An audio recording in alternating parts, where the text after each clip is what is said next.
High, আজকে বানাচ্ছি মুড়ি ঘন্ট, জামাই ষষ্ঠী স্পেশাল, ঠিক আছে? আমি তো আর কারোর জামাই না, সেই কারণে আমাকে নিজেই রান্না করে খেতে হচ্ছে। গরম হতে তো এখানে কড়াই গরম হতে দিয়ে দিয়েছি।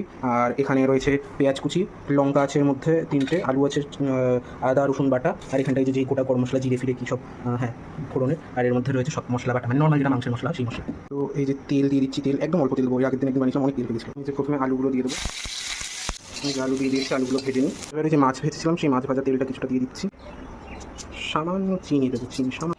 এবার যত গোটা গরম মশলা, জিরে ফিরে তেজপাতা আছে সব দিয়ে দেবো।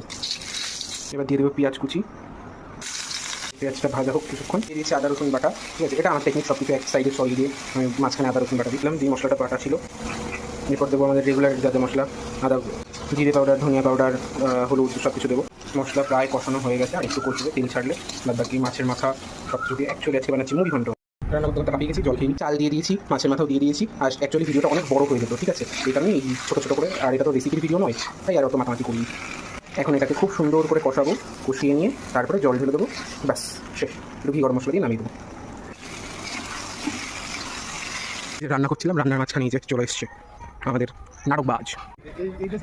এই যে চলে এসছে কাগজ দিতে। তারা এই যে রান্নার মাঝখানে এসছে, আমাকে ওর এই দুখানা কেন, ও এই যে হাত মাত কেটে একাকার করেছে। এই যে টাটা, এখন কোথায় যাচ্ছ, কোথায়? এই যে সেই মুড়ি ঘন্ট।